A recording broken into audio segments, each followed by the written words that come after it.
Hi, everyone. Welcome, welcome, welcome. We are going to be getting started here in just a few minutes so we can get started on time. I just want to give everybody a good housekeeping note. If you are lagging behind in any way or it's buffering, please refresh your browsers. That's usually going to fix things 99% of the time. And if it doesn't work, that's okay. You're still going to get a replay in your inbox a little bit later today after we end. So make sure you're commenting in the chat. We're going to be having some giveaways today, and we want you to be there so that you can be selected as a winner. So go ahead and comment in the chat where you're watching from, and we're going to get started here at the top of the hour. I'll see you guys all soon.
Hi, everyone. Welcome, and thanks for joining us today. A little housekeeping note for you guys. If you experience any technical issues, please refresh your browsers. That will fix things 99% of the time. Sometimes if you try a different browser, that works. But if you are still having issues, you're going to have a replay sent to you via email later today. So be on the lookout for that. For those of you who don't know me, my name is Carrie Stober. I like to say that I'm a journalist by trade, a project manager by happenstance, and an artist by choice. I have been working with Streamline Publishing for 13 years, and I am so blessed to get to work for a company where I enjoy what I do, I enjoy the people I work with, and I enjoy getting to work with artists and art, because art is fantastic. Who doesn't love art? So on that note, I do want to share a little bit about Streamline Publishing and all of the things that we do for artists, and I'll do my best to keep it brief. But the first thing I want to mention is our fearless leader, Eric Rhodes. He is the one who started this company. He's an artist himself. And one thing we have found is that a mixture of inspiration, instruction, and experiences make for a very well-rounded artistic journey, which is what we base everything on here. So we have 2 magazines that we publish, one for the art collector and the other for, you guessed it, outdoor painters, which is what plein air means. And that's also the name of our website, outdoorpainter.com. And we also have numerous newsletters, depending on what you're into. We have Inside Art, which is more of a broader audience. And then we have dedicated ones for watercolor, plein air, as well as Pastel Today, which is our free weekly e-newsletter. When it comes to art instruction, we have a huge library of art instructional videos from some amazing artists. We have also virtual events, which I will talk more about later. We have, I think now we're running 6 of those. And we have our in-person events, which is our experiences. And this includes our plein air convention conference in the spring, as well as artist retreats around the country and internationally. So I want you to write this URL, talk a little slower. I want you to write this URL down. We're going to put it on the screen. It's streamlinepublishing.com/art. If you want to go more in depth and discover everything we do, because what I said was not even all of it. So check that out after the show, streamlinepublishing.com/art, and you will learn about everything that we do for artists. Today's show is sponsored by Pastel Today, the free newsletter I mentioned, as well as our new podcast, the Pastel podcast, which my favorite because I'm co-host. I co-host that with Lisa Skelly. She's an artist and gallery owner in Balboa Island, California. And we have some super fun conversations with some very great artists. So be sure to check that out sometime later. Not now, though, please. Thank you. Stay here with me. So now I want to do a couple of giveaways. And I'm really excited about these ones because they're very special. So if I call your name, I want you to type "I'm here" in the chat, and I want you to send me an email at winner@streamlinepublishing.com. Okay, so we are going to pick a winner. I want you to type, type Pan in the chat if you want to win, because I have a very exclusive set of pan pastels. These are from our Plein Air 2025 convention. They have red iron oxide, Hansa yellow, cerulean blue, and it even comes with a little pack of their soft tools. I have 2 of these to give away. So please be sure to comment in the chat where you or what you want to win, and we are going to select 2 names. Okay, let's do that right now.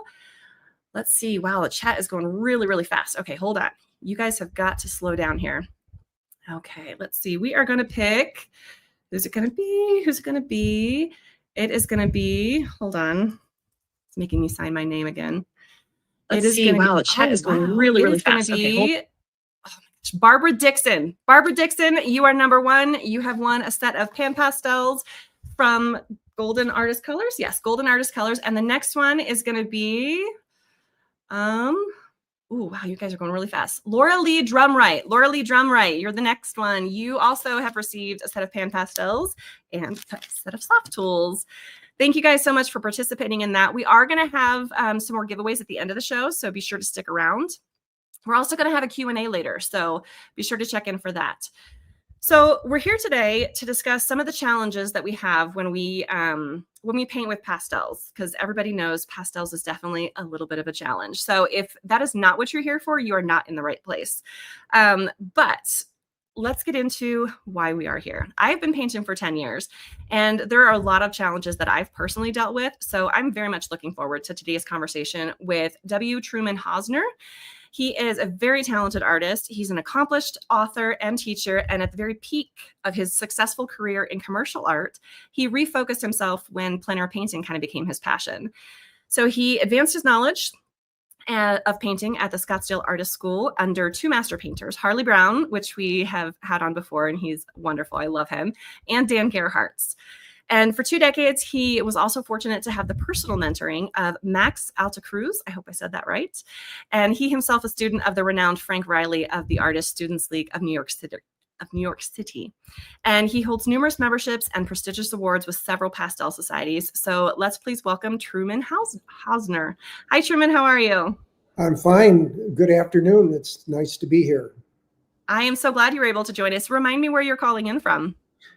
This is Ferndale, Michigan, which is part of the metropolitan Detroit area. I'm just a half mile from the city border, and right across the border is Baker's Keyboard Lounge, the longest ongoing jazz club in the country. Wow. So it's really a cool place, and Ferndale is an exciting, happening community. It reminds me a lot of Greenwich Village in the 70s. We have a lot of artists and art type businesses coming in. Just last year, Still Life Ceramics from Los Angeles opened their 3rd store here. Oh, cool. And just 2 weekends ago, the David Klein Gallery, which is a very prominent gallery here in the Detroit area, consolidated and moved their main gallery to Ferndale. Oh, wow. Yeah. So it's pretty exciting. Yeah. It is happening. Yeah. Happening place. Yep. So before we get to talking about the challenges, I did want to ask, so as I was reading your bio, you made a switch to plein air. So how long have you been painting with pastel, and kind of how were you introduced to that? Well, I started using pastel at the very tail end of the time that I continued to illustrate. So I fell in love with the color and the vibrancy of pastels. And the plein air, it kind of evolved in me in terms of I had spent many years in dark studios, half the night meeting deadlines, and it was as if somebody, I was looking from the inside of a house out, Carrie, and all of a sudden somebody said, "Why don't you tear the screen off and climb out the window and go do your work out there?" And it just captured my spirit, and I haven't done anything but plein air or painting from life ever since. And that you mentioned that to me the other day, and that fascinates me because when I look at a lot of your work, you do a lot of figure in the landscape work. So to Mhm. do all of that from life, how long does that take you to do a painting? Do you do that in one sitting, or do you and the model go out repeatedly to finish it? I can do it in one sitting, but more often than not, if it's a larger figure piece for me, and I have done some 32 by 40 figure pieces from life outdoors. I have really two ways of working outdoors. I go out and I decide really if I want to try and accomplish it in one session, or if I would like to take it out over a number of sessions in order to do the things that I would like to do and say the things I would like to say with the painting.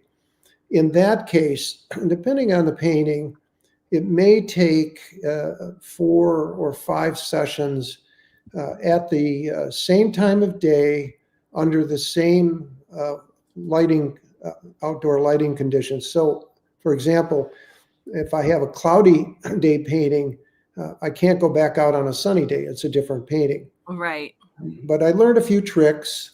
And the one thing that we have here in Michigan is absolutely uh, undependable weather. The old joke is, wait 5 minutes and the weather will change. So what I learned to do with models was I would, the people that were posing for me is I would start two paintings with them.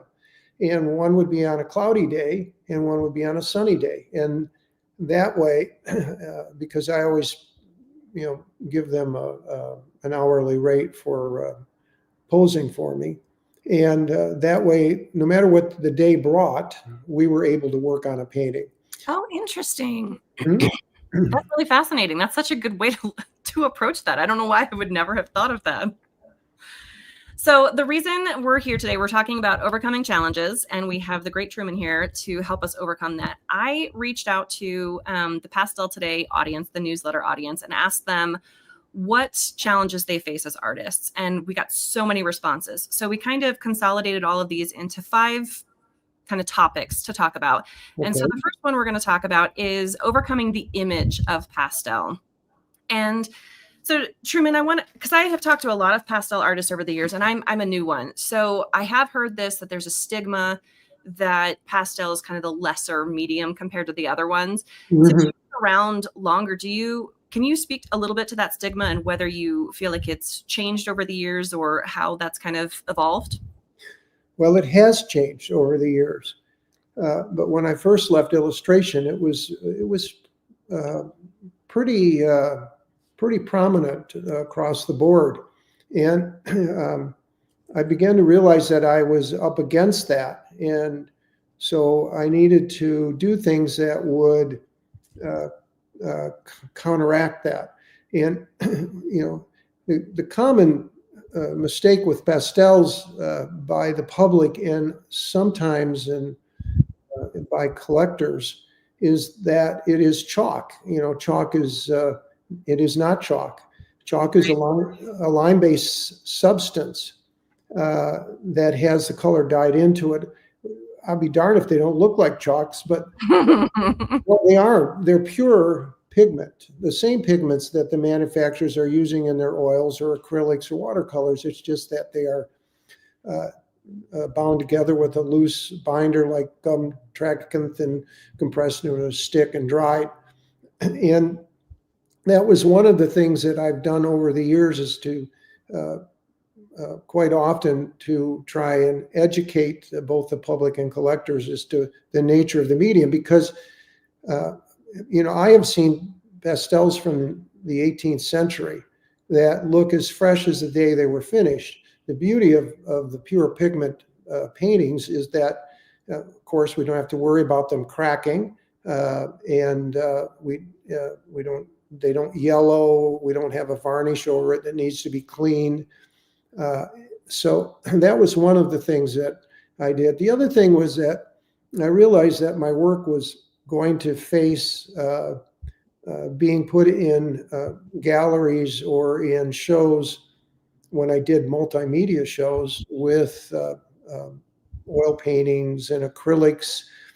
So I started pretty early on framing, and as you see the painting behind me, it's framed just like an oil painting. I don't have a mat surrounding the art. And the other thing I did was immediately I started to use museum non-reflective glass because I didn't want people to dance around the room trying to figure out how to see the painting without reflection. And I've often had uh, friends and fellow artists and definitely collectors that have seen the paintings set in a gallery setting, and they're absolutely shocked that there's a piece of glass on it, even a painting as big as the one behind me. So, and then the other thing is by framing in that manner, I started to adhere my pastel paper to panels in an archival manner. So then I had panels that could be jumped with paintings on them that could be jumped in and out of frames. Mm-hmm. And so that's been, it's been a battle. But Pastel now, I started in the mid '90s when, I left the field of illustration, and it's come an awfully long ways. It's a very prolific medium now. Most of the time, the galleries don't look at it as a lesser medium, and certainly I don't. Pastel is a painting technique with over 5 centuries of history, used in varying combinations by artists, either with other media or on its own. And in fact, if you think of pastels in 18th century France, they were actually preferred over oils for portraiture. Yeah, there's a lot of those. I heard something really fascinating. He was the education director for, I think it was Golden, and he was talking about how, because a lot of people have this misconception that pastel is fragile, and that's the reason you have to frame it. Pastel is actually very archival because it's pigment. What's really fragile is the surface that you put it on. If you're not using an archival surface, it definitely is going to degrade over time. So you talking about not only having your surface, but also adhering it to an archival, board really does help it stand the test of time. Absolutely. Everything, just like any work of art, as much archival material as you can use. You want to make it, that's not the time to be cost conscious, Right. That was one of the things that I was going to talk about a little bit later, but we can do it now since we're on the topic. Is there is a difference between student grade and artist grade. And if you are going to invest in something, it is the best option to invest in the artist grade stuff, because there is such a big difference in materials. I agree.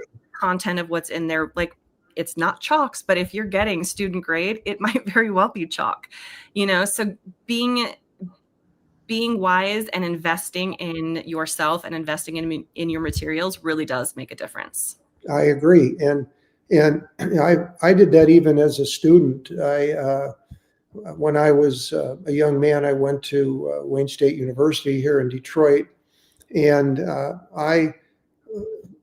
often my fellow students were buying student grade materials, and I bought the professional grade right from the get-go. And I mean, if it meant one hamburger less to me, it wasn't the end of the world. I wanted to have the best chance at doing the best work I could do. And, buying the best brushes I could buy back then, everything. And we could think of it this way. I remember an artist that I respected, and early on I was putting some frames on my work that was a little bit questionable, and the artist pointed out to me, he said, the frame that you put on your work represents your work, and if you put a lesser frame on it, that means that in a sense you don't value your own work. And it's the same with art materials. It may be difficult, they are expensive, but they're worth every penny to do. I agree, to do professional grade materials. Mm-hmm. And archival materials, and that was, I mentioned the museum non-reflective glass. That's expensive stuff. Have you tried? Is it True View? Is it the acrylic version of the non-glare? Have you tried that? I haven't put it on my pastel paintings. I had a huge Conte crayon and white chalk drawing in a show. And because of its size, I think that drawing was 44 by 80 or something. It was actually a figure I did from life. And because of that huge size, I used acrylic, and it was True View. I liked it. I'm a little concerned about its vulnerability if you're entering a lot of shows. I think if it's going to go in a gallery, that's a different thing. But if that painting's getting chipped, I'm a little concerned about the acrylic, True View acrylic. Yeah. Glazing, but I'm not opposed to. I've used it for some of like the plein air competitions because it ships better than the museum because it doesn't break as easily, but I've never personally used it. So I was curious what you thought. Well, that would make a lot of sense. You're out there, you're traveling, and you've got all you can do to get your equipment out there and to where you're going. And I could see where that would make a lot of sense. Yeah. So moving into the next idea of kind of overcoming the image, what are your thoughts on fixing or not to fix? Well, I never fix my paintings, and I think there's an argument for fixing if you were working in a technique with pastel where you were putting down some color and you wanted to make sure that it couldn't be touched or moved by the upcoming layers of color. And I have seen artists that build up pastels that way, but I don't. My work is very alla prima, and I work on a sanded paper so that the colors go down very directly. And then, there's a kind of a scumbling or a softness when I put a second color on top of that, and spraying with a fixative will make that disappear, and I'll lose the sensitivity that I work so hard to get. So I don't use fixative on my paintings. Good to know. I've only tried it a couple of times, and I've never been a fan of it. So we already talked a little bit about framing. What about storage in terms of keeping your pastels, but also if you've got a storage of pastel paintings? How do you typically approach storing your pastels? Well, let me show you. I just took a bunch of art up to Traverse City, Michigan to be photographed. I have a gentleman up there that gives me excellent representations of my work. And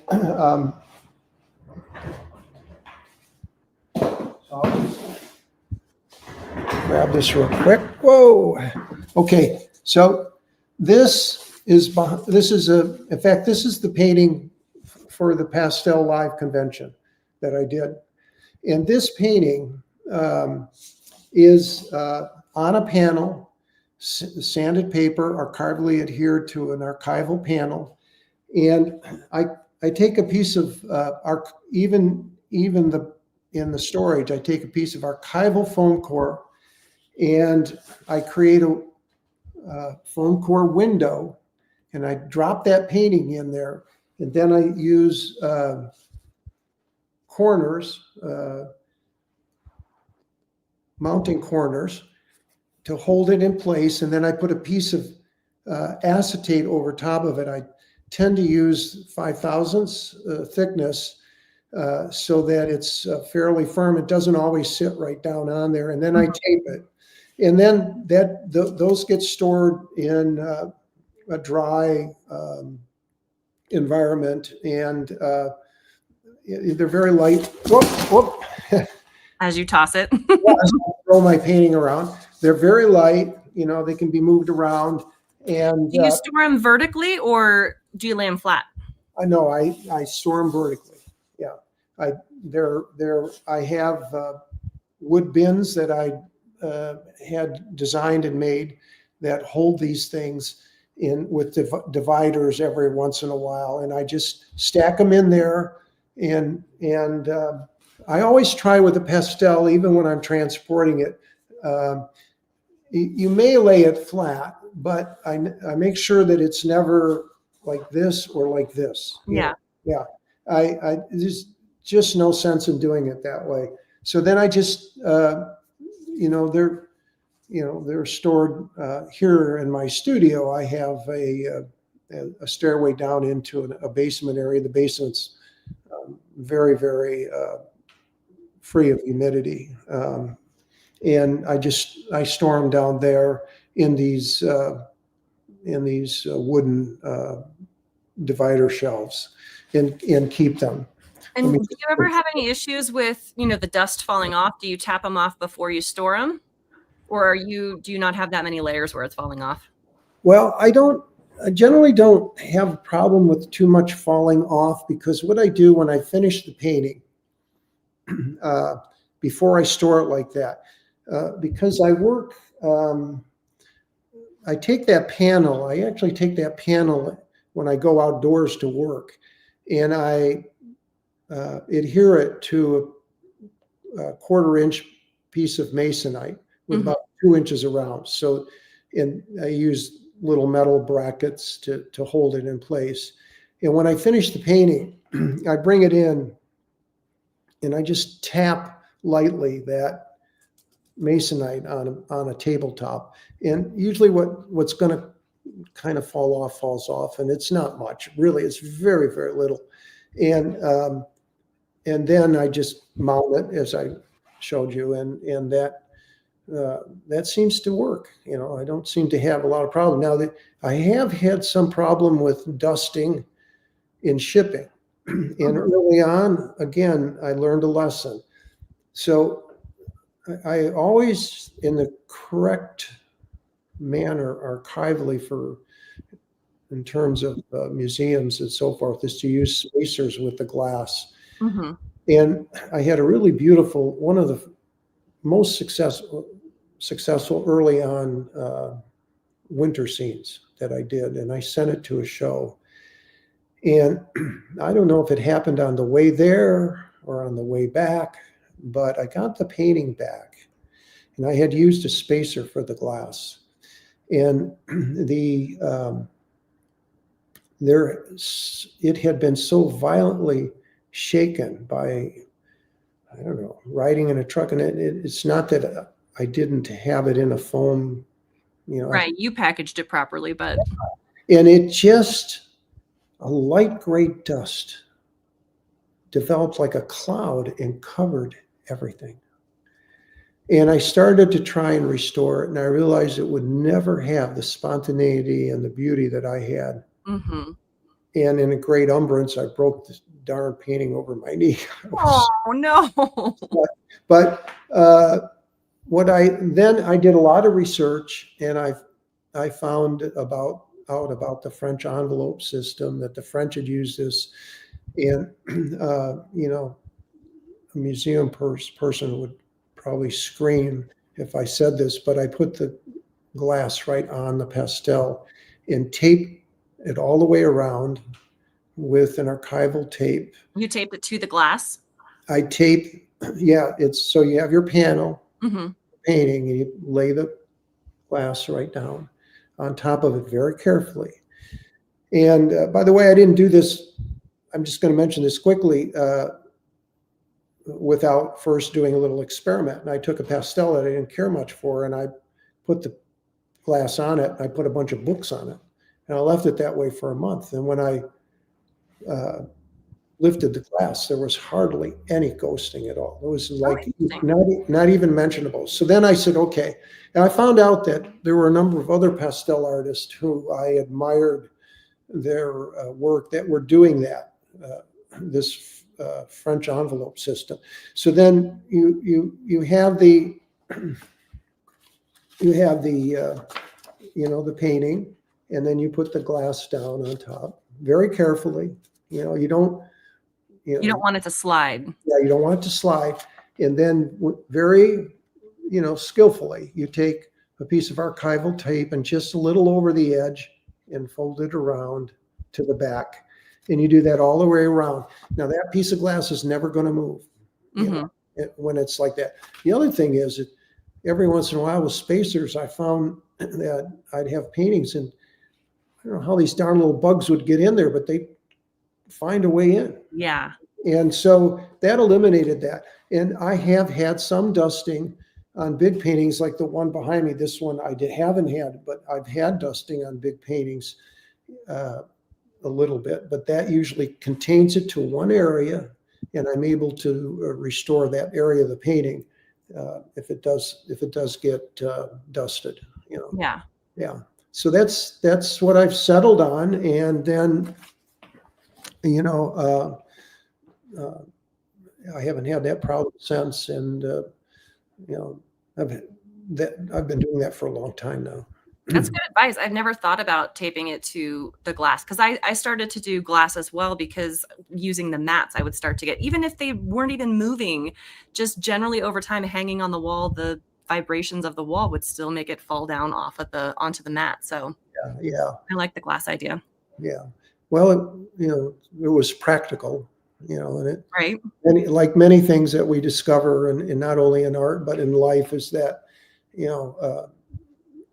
trial and error is a great teacher, It is. And I love to experiment too.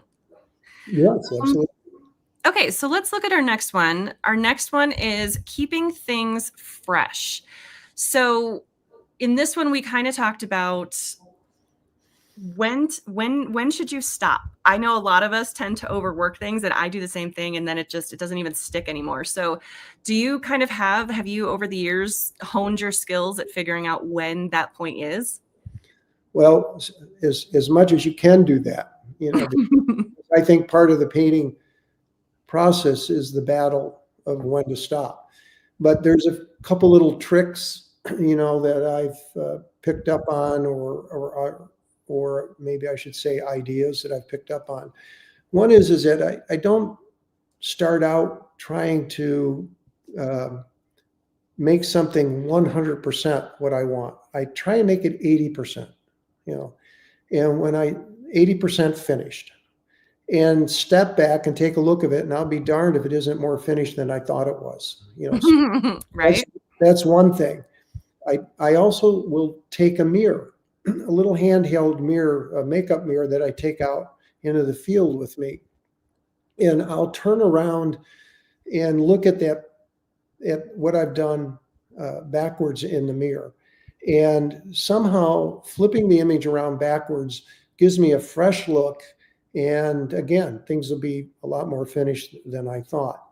But I remember I was giving a drawing demonstration one time with Conte Crane and Pastel, and a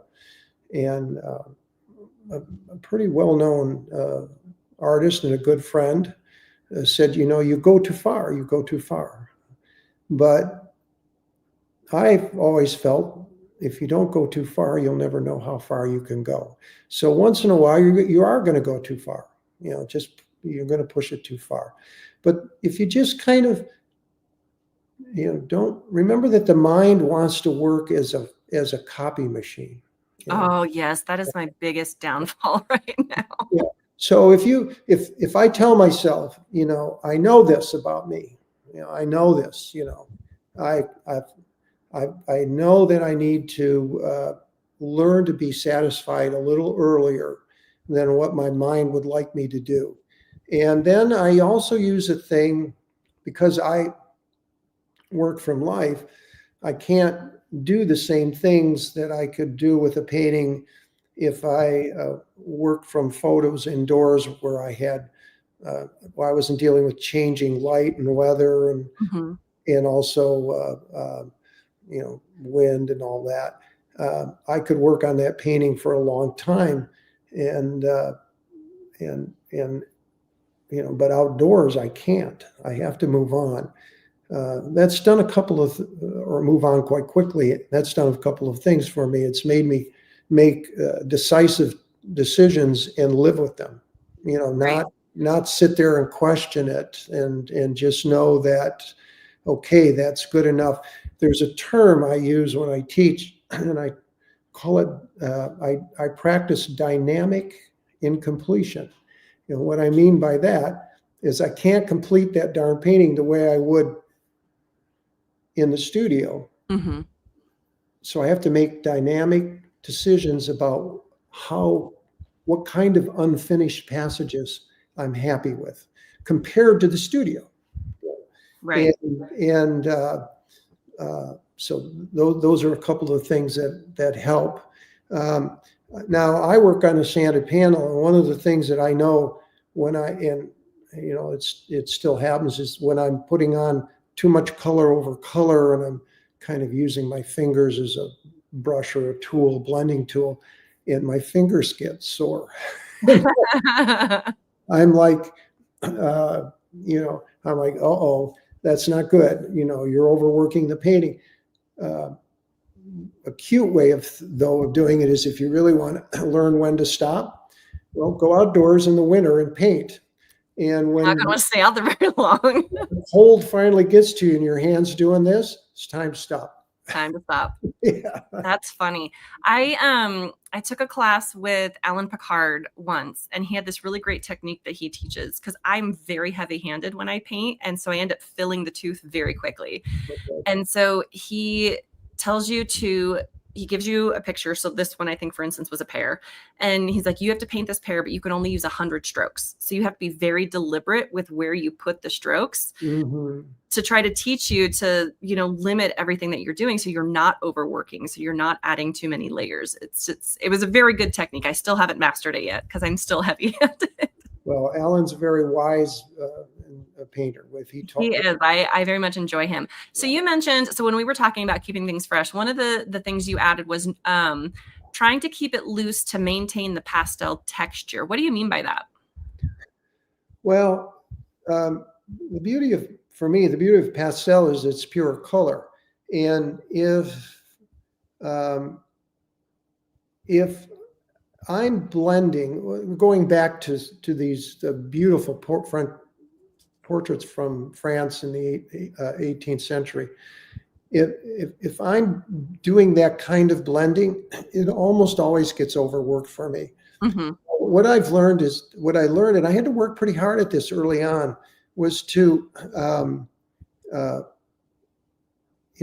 take advantage of the side of the stick, and I use it almost like a paint stroke, and put that down and let the tooth of the paper grab it, and just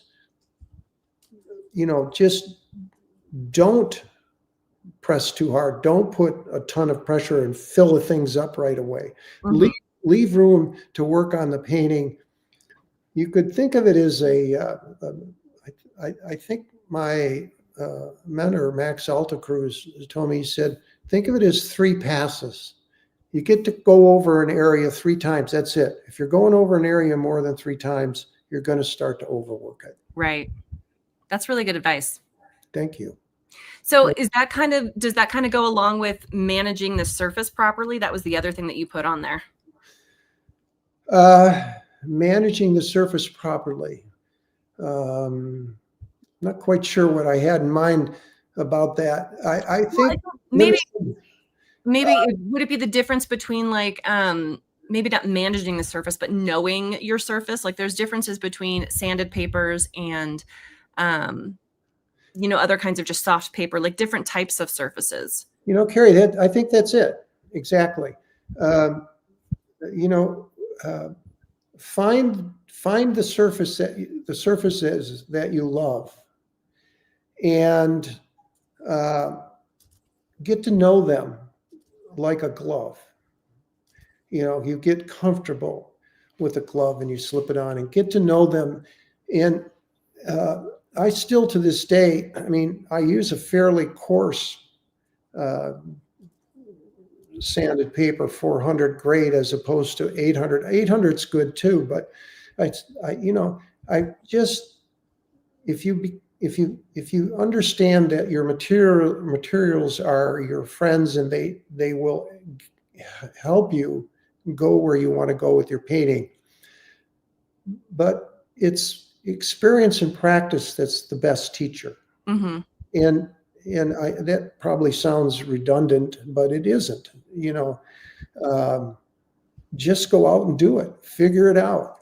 Part of the personality I feel in my work are those kinds of things that I've done over the years, where I have spent a great deal of time beginning to know my surface, Mm-hmm. what I can do with it, and what I can't do with it. And so does that help? Yeah, I think so. Because like I said, I love experimenting. So I've done a ton of things. I've tried gesso on paper, gesso on canvas, gesso on pretty much anything I could get my hands on. Mhm. And I've tried so many different things. I've tried all the different papers, and I always end up coming back to the one that I really love, because I know how to work with that one more than the other ones. There's certain techniques that I like with like a Canson textured paper that I can't get with something else. But Mhm. outside of that, like you need to experiment and kind of figure out what really resonates with you in terms of how you want your artwork to look.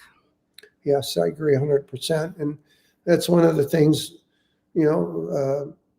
a lot of times students ask me, what color should they use and all that. And I know we're going to cover that in a moment, Yeah. but basically, I think that the colors that you should use are the ones that you've learned to use, that you're comfortable with. Um, they're like keys on a piano. Mm-hmm. And, uh, and then that allows you to be who you are, that gives you personality in your work. Yeah, I agree with that. Finding your personality. Okay, so let's move to the next topic. We've got creating depth and distance. So how do you approach that with pastel? I know some of the questions we got were, how do you create that distance when it's not in a reference photo, which you paint from life. So how do you kind of approach that in terms of value, color, all that kind of stuff? Yeah, I thought about that question. It's a good question. So first of all, I think there's three ways to create depth and distance that I know of. One is, of course, linear perspective. In the Even when you're painting with pastel, you still are painting representationally, and you have to keep in mind correct linear perspective. The second way, of course, is aerial perspective, and that is the created by the reality that in nature, and it doesn't matter whether you're working from a photo, and I'm going to address that question in just a moment, or whether you're outdoors painting, you're capturing something where there's like these layers of moisture, like veils, Mm-hmm. thin veils, and the further back, the more veils. And so things tend to blue and gray as they go back. Right. Okay. So that's the second manner. And the third manner actually is just something that I have a gut feeling about, and that is that gray back colors and tend to go back, and pure colors tend to come forward. So if you want to create distance, you could put something very chromatic in the foreground, and then compared to the things in the background, the eye is just going to kind of jump to that place. Now, one of the places I did a lot of my first plein air painting was I had a home in Arizona, outside of Scottsdale, and in fact, that's how I ended up finding out about the Scottsdale Art School. But I would only be out there in the winter months. It's way too hot in Arizona for me. Yeah, it is. But I found that I couldn't get any aerial perspective because there was no moisture in the air. So then I just gave myself permission to say, well, I'm just going to blue that distant hill back more than I see. because I want it to go back a little, and you can do the same thing with photos. If you've done enough painting, if you do enough painting from life, you can, photos are a great tool. And you can just say to yourself, I just don't have enough graying at this area or bluing of this area. I'm just going to, it's art and you're a creator and you can just go and have fun, and set it back intentionally. Yeah, I think that's really important because I have not painted outdoors enough and I've tried to adjust things in a photo and it did not work out. So I think having that practice of actually being outside, knowing how light shifts, how things work, really does help when you're trying to manipulate the reference that you have. I agree. Absolutely. Again, experience is the best teacher. It is, yes. Okay, so we're going to mix a couple because we're running longer. We're going to mix a couple of these together. So mixing and blending. So it's kind of the idea of when to blend, when not to blend. I honestly didn't even know you could mix pastel colors until recently. I just assumed I had to have 8 million colors. So do you want to talk a little bit about how you kind of approach mixing and blending and all of those things? I'm not sure what you mean by mix. Do you mean? So one of the things was mixing colors. Like when you're using a liquid, like a oil or an acrylic, like you mix on the palette. With pastels, there's this idea that you can mix on the paper with different sticks, glazing, all that kind of stuff. How do you approach that? Well, I just, if you're using a toothed paper, a strong tooth paper like a sanded paper, you can get away with murder in terms of putting color on top of color. Yeah. To a certain point, and then there's another way I get around it with my paintings, though, and that is that I know that really the prominent thinking in pastel painting is, since you can't blend on a palette and bring it to the surface, that you have to have just the right color. And so you need lots of colors. And you know what? That's absolutely right. But you mean there's not a secret to not having so many? There is a secret to not having so many, and it was taught to me by Harley Brown. And one day in class, he said, and I shouldn't say taught to me, taught to the class, but he said, value in painting is everything. And you can put just about any color anywhere if it's the correct value. So then I started going outdoors and I started really trying to practice that. And so that I let go of trying to be so concerned with getting the exact color of what I was seeing. I was trying to learn to express what I felt about what I was seeing, and then generally just kind of get color. So then I came across this thing. I was reading something and it said, do you know how many possibilities of notes there are, combinations of notes there are with a piano? Because a piano only has 88 keys. Right. And think of all the great music that's been composed and is being composed off of 88 keys. So then I began to say, maybe the secret is not in having just the right color, but doing the right thing with the colors I have. That was a paradigm shift for me. Yeah. And so then, so I have my pastel box I take out, and, if anybody wants to, they can go on my website to the teaching page, and, there's a good photo of it there. You can see all the colors I use. There's about 350 colors, and I'll change some in and out once in a while because, I need something to do something that I can't quite accomplish. But basically I use those same 350 colors. It doesn't matter whether it's still life, a figure painting, or a landscape. And with those 350 colors, I'm able to come up with the paintings that you can see on my website. And behind me. Yeah. So that was a big jump. And that was really thanks to Harley. Harley's a genius. There's no doubt about it. He is Harley. I got to interview him for the Pastel podcast when we were at the convention, and he is just a riot. I adore him. Oh yeah, his classes were unbelievable experience. I mean, he'd work you to death, and and then he'd offer to come back and work in the evenings, and because the classes were just morning and afternoon. Yeah. And he said, if you want to come, you can come.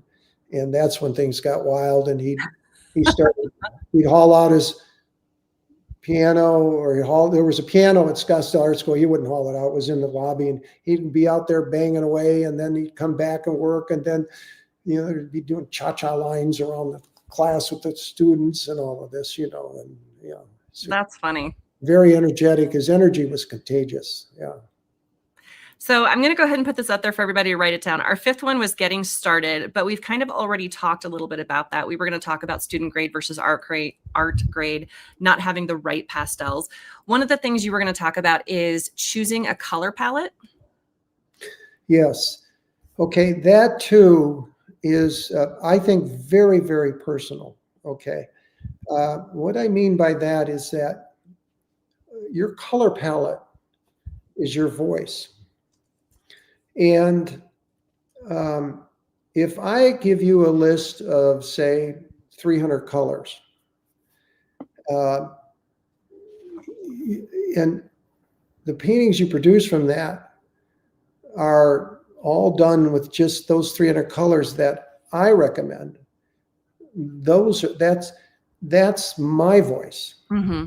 And if you do that, that's okay. But then, break away from that. Understand that color is your voice. The colors you choose are what you have to say as a painter. For me, colors are like words for a writer, and the writer chooses their own words, and a artist should choose their own colors. Now, that's not to say that as a student, it's good to understand the colors that the teachers are using and learn from that.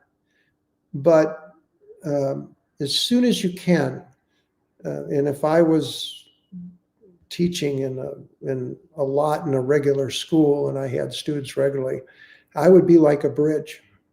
And as soon as the students passed over, I'd collapse so that they couldn't come back. You go out, you've used my palette to learn. Now you go out and see what you have in you. Yeah, and adjust it and make it yours. Yep. And that's the fun of it.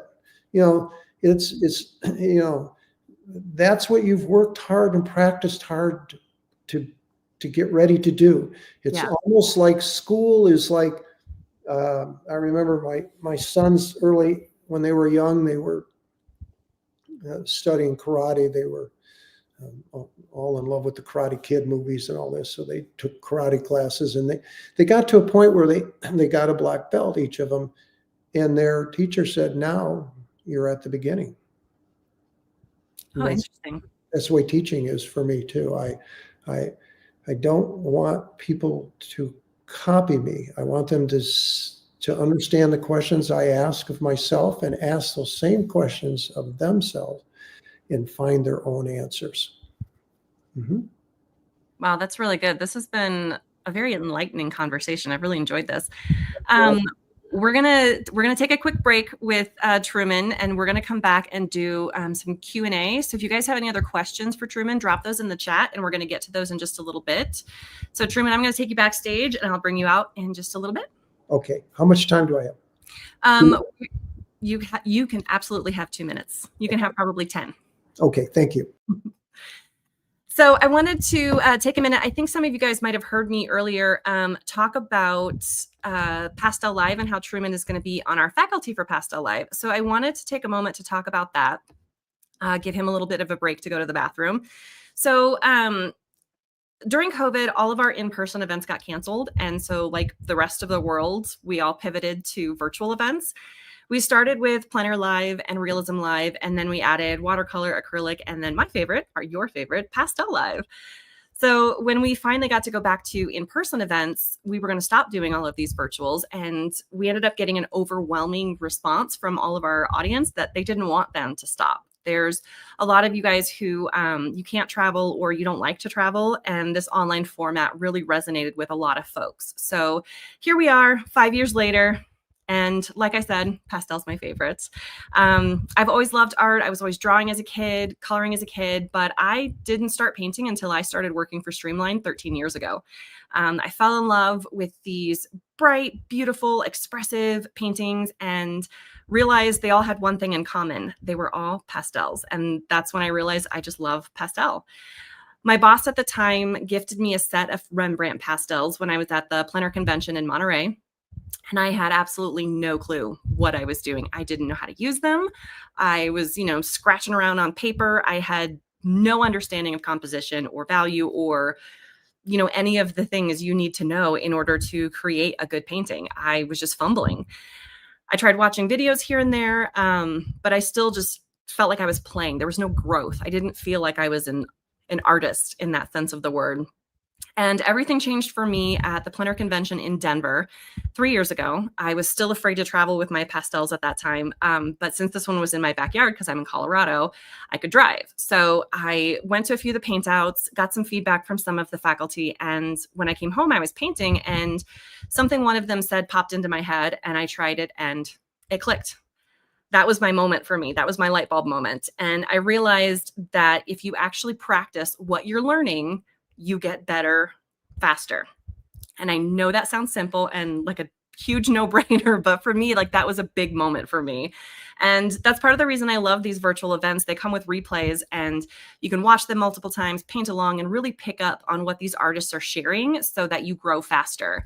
And I want to see if anyone's paying attention. Did anyone pick up how many years it was between when I started painting and that moment in Denver 3 years ago? Anyone? You didn't know there was going to be a quiz, so it's okay. It was 10 years. So I literally for 10 years was fumbling around on my own before I'd had that light bulb moment. And I realized that the fastest way to grow was to learn from people who already knew what I didn't know.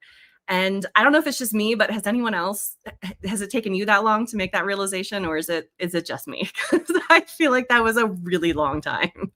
And I'm honestly still kind of having those realizations. I got humbled a couple weeks ago. I've been painting in gouache for the last year, and mostly I've been doing swatching, which I absolutely love doing because it's what I do when I am in a rut and I can't figure out what to paint. So I just go and swatch. But I've been working on this painting for a couple of weeks, something I'm actually like really trying hard to master.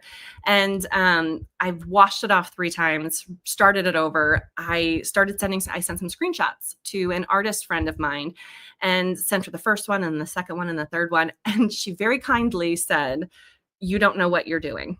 And I know that sounds harsh, but she meant it like genuinely, like, you don't know what you're doing. And she was right. I thought I knew what I was doing. I thought that after all of the practice, all of the learning, that I knew what I was doing and I understood the theory. But even understanding the theory, I still kept making the same mistake over and over and over again. It was the exact same mistake 3 times in a row until she pointed it out. It took one moment for her to say, "No, this is what you're doing wrong, and here's how you fix it."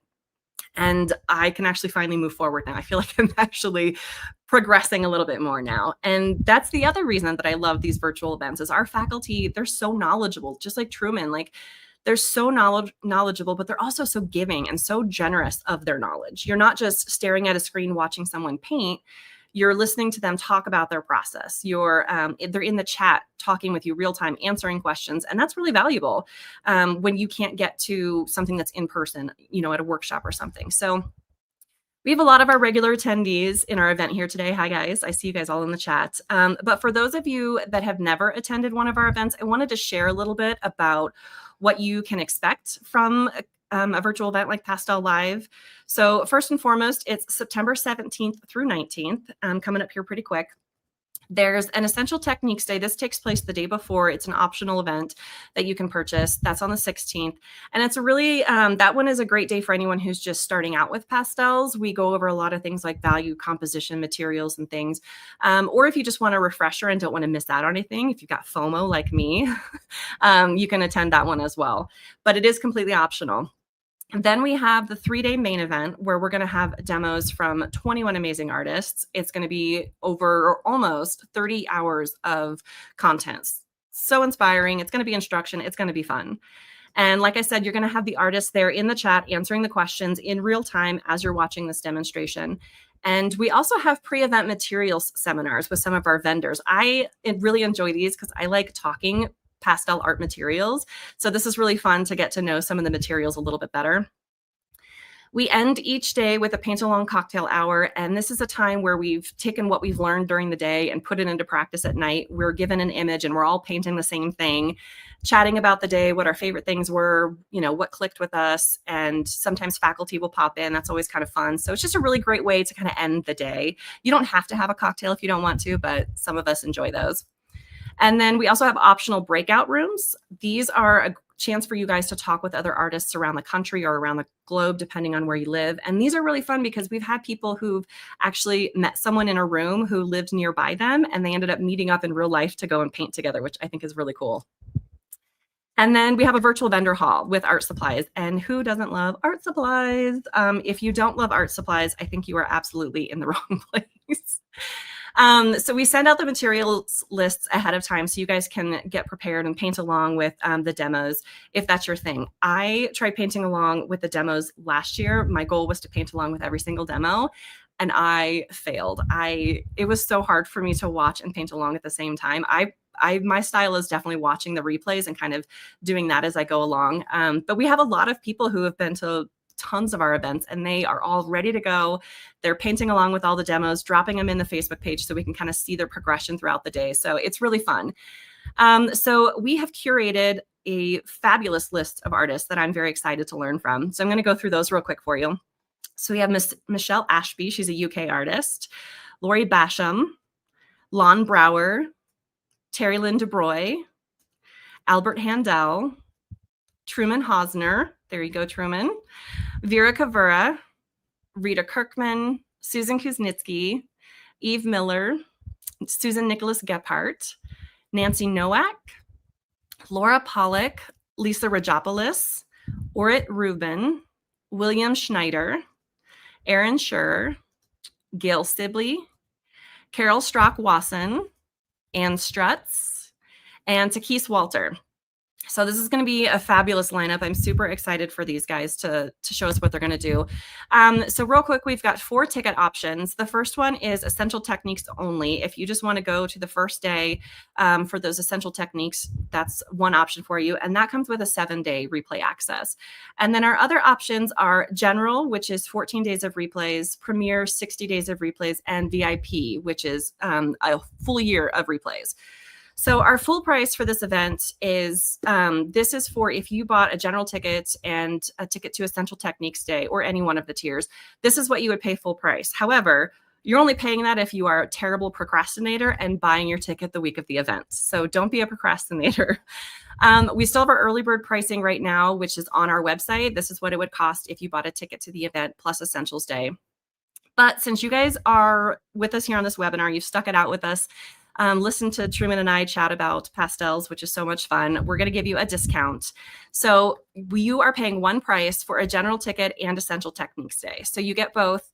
This is the price that you would pay. This is only for you guys. Please don't share this. And if you sign up within the next hour, we also have some bonus videos we're going to give you, which I think are pretty cool. We have Doug Dawson from Pace a couple years ago, Kim K. Spear, Bruce Gomez, Jill Stephanie Wagner, Clarence Porter, Bethany Fields, Richard Wilson, Christine Dabrowski, and that is over $1,000 in content. Just those videos are awesome. So that's if you sign up in the next hour, those are yours.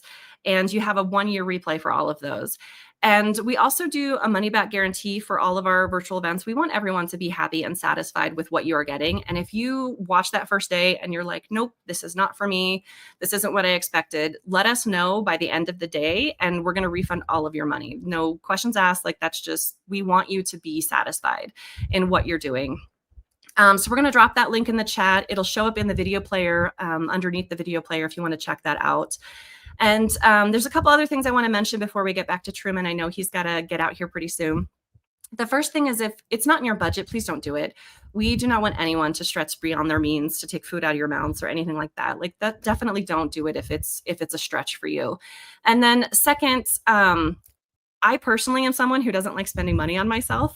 For some reason, it just feels really selfish for me. So I always hesitated to kind of want to do those workshops. And, events like this can be expensive. They're a big investment. And so when I was thinking about it, I kept putting it off because I felt like it wasn't fair to the rest of my family, I guess. So I just kind of muddled along on my own. And obviously, as I've said, it got me nowhere for 10 years.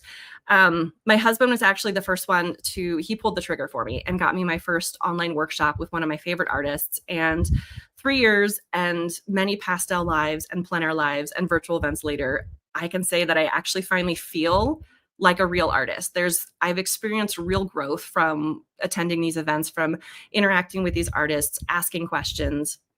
And I don't know about you, but I ask all of the questions. I don't care if they sound dumb. I have learned that I don't know what I don't know, and I just want to learn everything. And so if you're serious about investing in yourself and growing, I think that these virtual events are a great first step. You get access to a wide range of instructors at one time with one price. You can learn a bunch of different approaches and discover the styles that really resonate with you. And then from there, dive deeper with those artists in, their classes and their workshops and all those kinds of things. So we're going to give you 5 minutes. Please sign up if that's, if you're something you're interested in. If you guys have any questions about anything, drop those in the chat and we'll answer those. So we'll be back in 5 minutes with Truman to answer your questions. We will see you guys soon.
Okay, we are back. Like I said, if you guys have any questions, drop those in the chat. Truman he's got to run here pretty soon, so I want to get to his questions.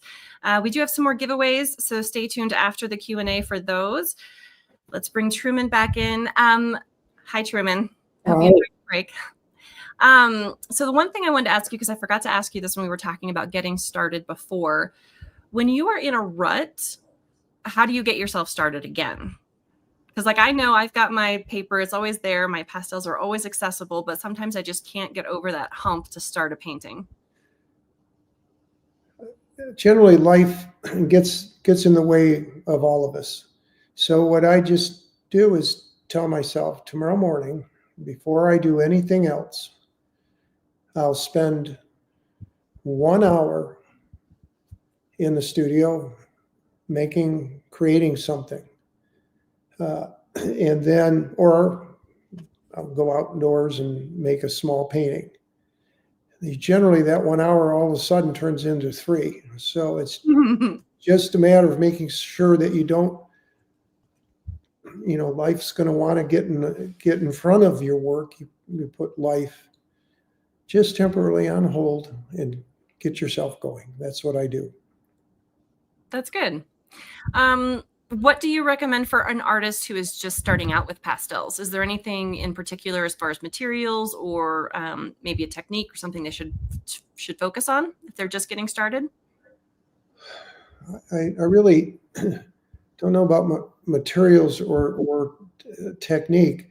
I would say that the best thing you can do for yourself, and you spoke to it just briefly, is to tell yourself that you're worth it and go get lessons.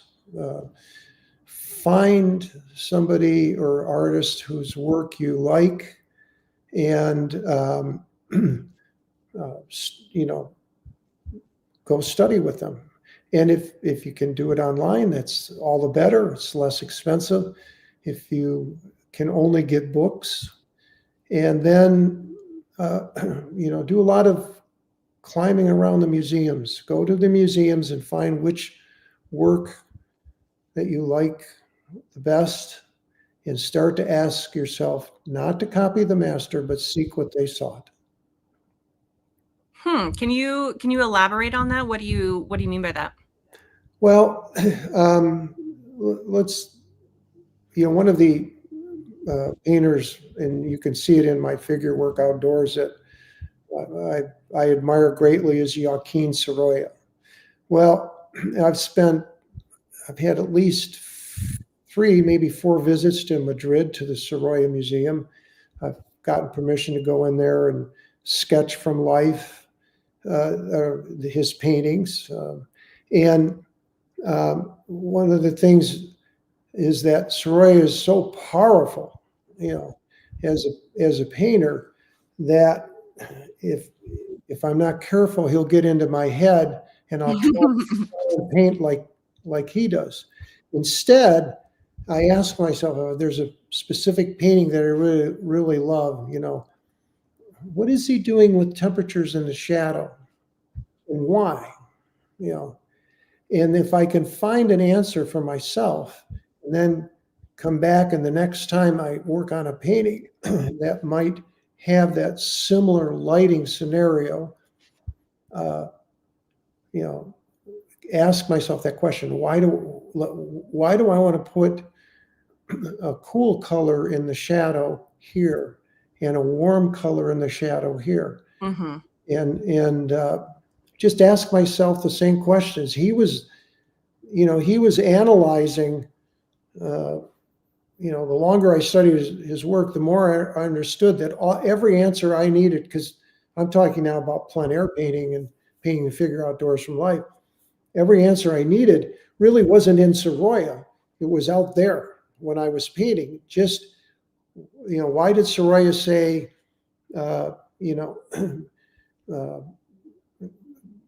let's take a white blouse with backlight on it, and for a young model or a woman, he would have blue cast up here warm cast down here. This is the breastplate, and it faces up more, and that would catch some influence of the blue dome above. Underneath, he would be picking up light reflected from, say, the sand. Oh, interesting. Yeah, and so then I would go out and I'd ask myself that question: where is the light coming from that's reflecting into those shadows? And if I could understand where it was coming from, then I could tell the truth of what I was seeing. Very good. That's really good advice. I hadn't thought about that. I struggle a lot with the shadows. That's the thing that I was struggling with, that the artist told me I had no clue what I was doing. So that's really helpful. Thank you.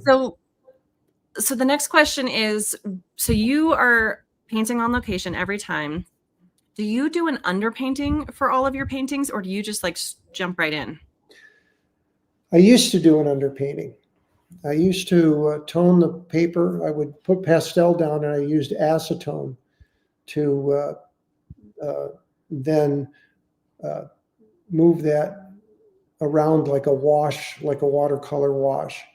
And that would set that color in, and it would be pretty much unmovable. You could even take an eraser, you couldn't get it up. And that was kind of an old trick I knew from illustration years, when we used to purposely use opposing media, like say Prismacolor pencil, and then color washes over top, where you would do the drawing and it was set, and then you put the watercolor washes over top, and then that drawing wouldn't move around. But so I would do that, and that would give me something to work above or below. In other words, what do I mean by above or below? It would give me a local color and value to work with, and then I could either go lighter or darker, more chromatic or less chromatic. And the painting would evolve much like these old, the old time photographers, when they had the different baths and put it in, it's light, and the next bath it would come up a little more. By the fourth bath it was full image, and I was painting like that.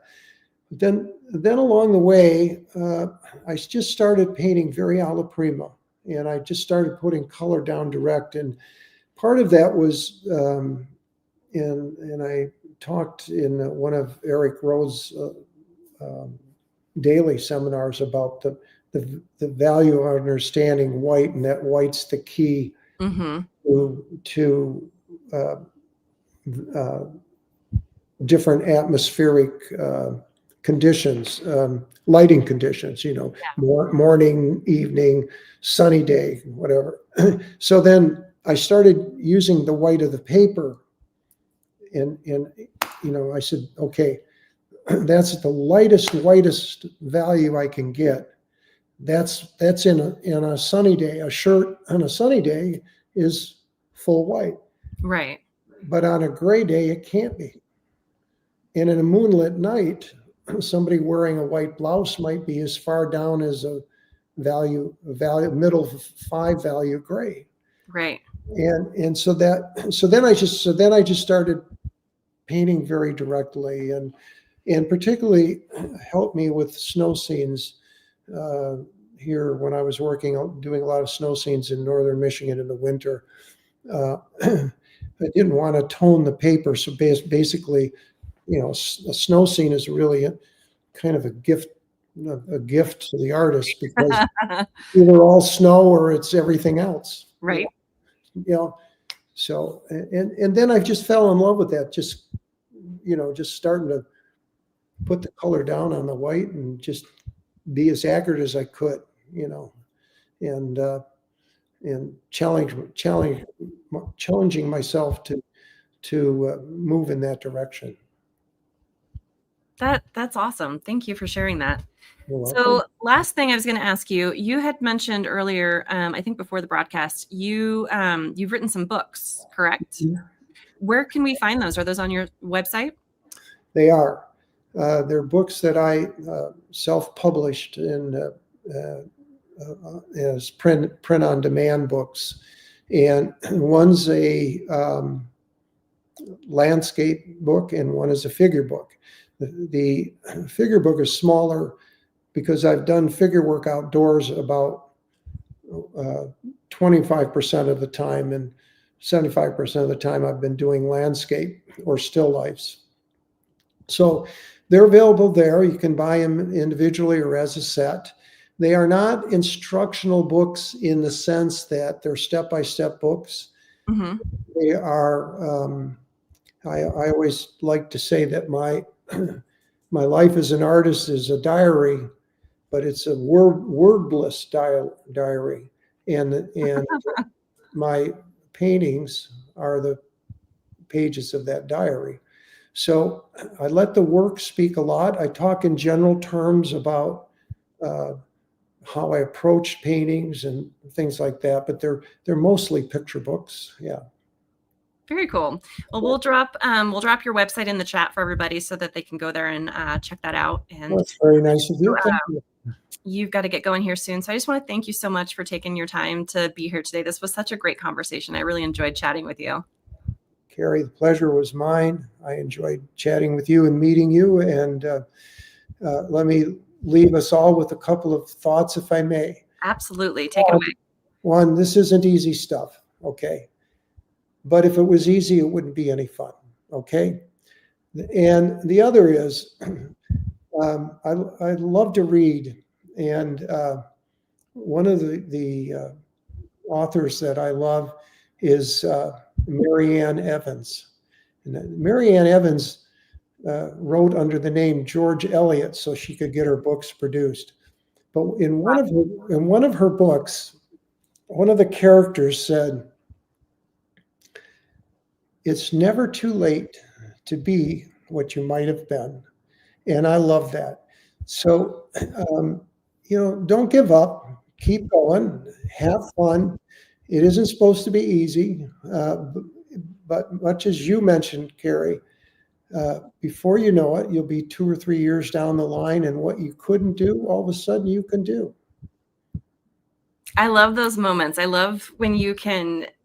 I've had it happen a couple of, I think only twice, where I've painted something and I walked away and I was like, wow, I just surprised myself with that one. I was not expecting it. And it's so great when you I'm tearing up a little bit. I love that idea that it is never too late to be who you, it's wonderful. Yeah. Well, thank you again for having me, and good luck. I hope to see you soon, and probably next in the Pastel Live convention. Yes, absolutely. Thank you so much, Truman. You're welcome. Bye-bye. Bye. That was awesome. I really am tearing up. That was so cool to kind of end our day with that little inspiration. That was really, really wonderful for him to share that with us. So before we get going today, I have a couple more giveaways that I want to do. So the first one I have is Brenda Boylan. So this is for anyone who is starting out with Pastel. This is a great fundamentals video for Pastel, and it's F-U-N, fun, because pastels are fun. So if you are interested, type fun in the chats. I'm going to be giving this video away. And then, oops, hit the wrong button there. So let's see here. Who's it going to be? There's a delay if you can't tell. Pick me, pick me, pick me. Let's go with, wow, now they're coming in hot. I should not have said that. Juliet Kerrigan. Juliet Kerrigan, you are the winner. Juliet Kerrigan, you are going to go home with a streaming copy of Brenda Boylan's Pastel Fundamentals video. And the other thing I wanted to give away, so Truman talked about how important values are. They are the one, I think the quote is, value does all the work, but color gets all the glory. I think that's how that goes. So I struggle a lot with values. So we have these guys that Eric made, the value specs. There's a lot of different options out there on the market. There's all kinds of things that you can use for this. But I like these because I can wear them. I don't have to hold something up. I can just keep these on, step back, come back to these, I'll step back. So these make it really handy. And also I use these when I'm organizing my pastel tray because some of those guys are real sneaky about their value. So these are really awesome. I'm going to give a pair of these away. So comment in the chat, value specs. Oh, look, I didn't even have to say it. You guys are already on top of it. Let's go with Kathy Mann. Kathy Mann, you get a pair of value specs. So that is awesome. And the last thing we're going to do is, I got to get to the right page here, is I want to thank you guys so much for hanging out with us today. You spent all this time. We've already had people sign up for Pastel Live. I'm super excited for. It's going to be a lot of fun. So we picked 2 people who've already signed up for Pastel Live today, and we are going to upgrade you guys. So we are going to upgrade Cheryl Stribling from Odessa, Texas. You are now going to get a premiere ticket to Pastel Live. Congratulations. And Annie Chang of Asheville, North Carolina, you are getting a VIP upgrade. So congratulations, guys. That's awesome. I'm very excited for you. You get to have that extended replay time and continue to watch those. So thank you again all so much for sticking it out with us today, for watching. This was such a great conversation with Truman Hosner. And I look forward to the next time I get to see you guys, whether that's Pastel Live or maybe Art School Live. I'll see you guys somewhere. But until then, have a wonderful day. And thank you all so much for watching. We'll see you guys next time.